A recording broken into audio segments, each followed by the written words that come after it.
So once I know what the prime factors of 280 are, let's suppose that I have another number. Let's say 325. Let's come up with its prime factorization with an eye toward answering the following question. Here the question is going to be, what factors do 280 and 325 share? In other words, what factors do they have in common? We now know what the prime factorization of 280 is. Let's for a moment come up with a prime factorization of 325. Where do you want to start with that one? So one easy way to start your prime factorizations is look for small divisible primes, like 2. We know that any even number is divisible by 2. 5, any number which is divisible by 5 will have its last digit either be 5 or possibly 0. In this example, since the last digit of 325 is 5, that means that we know for sure 325 will be divisible by 5.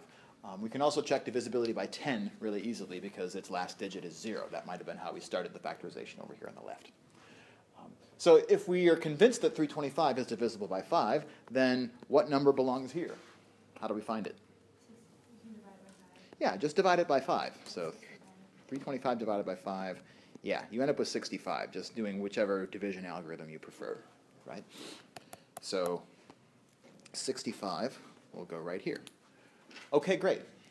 Can we break this 5 down any further? No. So there's a prime, so we're done on that branch of the tree. How do we break 65 apart? Divide by 5 again. Again, because the last digit is a 5, we know 65 is going to be divisible by 5, and then on that branch we have a prime, so we're going to stop. What factor ends up here? 13. Again, just do the division in whatever way you prefer and get 13 as the cofactor. Can we break 13 down any further? No, 13 is also a prime. So there, we get to stop also. So if I were to write out the prime factorization of the number 325, what would it look like?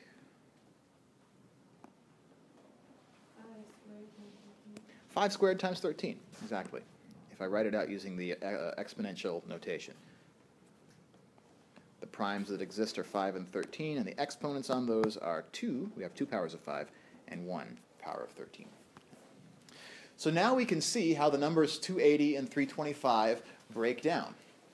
So let's try and answer this question. What factors do 280 and 325 share? Where are we going to find them on the screen up here? Can we tell what they have in common?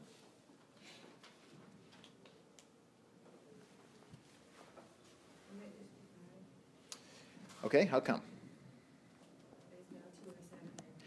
Yeah, so we can just sort of look one at a time at the primes that make up, say, 280.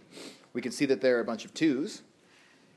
It has some 2's, but that there are no 2's in the factorization of 325. So 2 is off the table. Likewise with this 7, there exists a 7 in the factorization of 280, but there's no 7 in the factorization of 325. But there is a 5 in the factorization of 280 that we can match up with a 5 from the factorization of 325. And so the common factor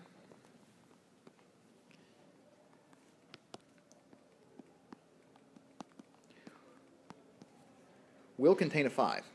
How many 5s do these share? Just one, right? If you look at 325, it has an additional 5 over here, but that additional 5 doesn't have a partner over in 280, right? So the most number of 5s that we can include is 1. We can't include any 2's because 325 doesn't have them. We can't include a 7 because 325 doesn't have them. Can we include 13? Why not? Yeah, 280 doesn't have a 13. Right? So if we're looking for common factors, the best that we can do is a single power of 5. And because it's the best we can do, not only is this a common factor, it's the largest common factor of these two numbers. We call the greatest common factor of these two numbers is 5. What that identification is going to allow us to do is something like the following. if our goal is to somehow go backwards, just use the distributive properties that we learned in Chapter 4 backwards, then one of the things I might like to do is to take an expression that looks like 280 plus 325 and to rewrite it in a way that brings this greatest common factor out.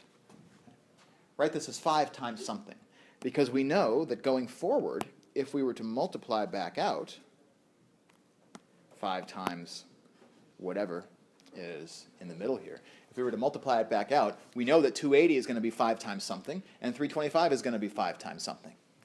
So all we have to do is figure out what are the somethings that go inside these parentheses. If I factor 5 out of 280, how do I figure out what's left over here?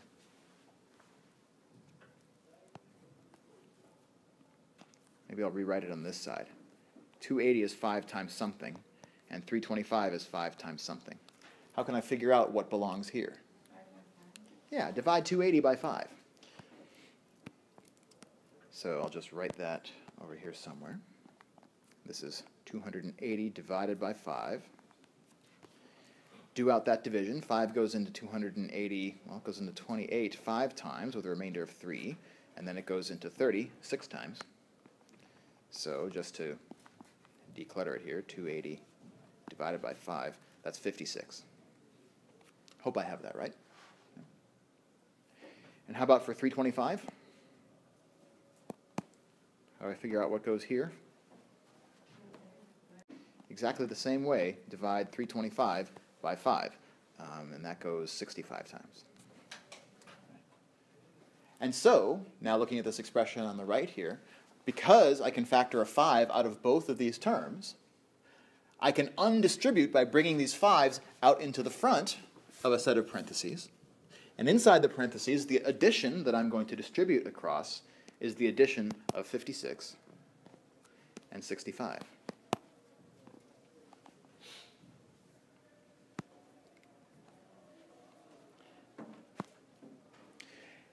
And if you're interested, you can use the order of operations to check that if I add 56 and 65 first, and then I multiply the result by 5, that I'll get the same answer as if I were to add 280 and 325. So really, this equal sign over here on the left is the one where we're maximally interested in going back and forth between. We learned kind of in Chapter 4 how to go from the left side of this equal sign to the right side by using the distributive property. Chapter 5 is all about going from the right side of this equal sign to the left side of the equal sign to undo the distributive property and figure out what these terms have in common so that what they have in common might be brought out.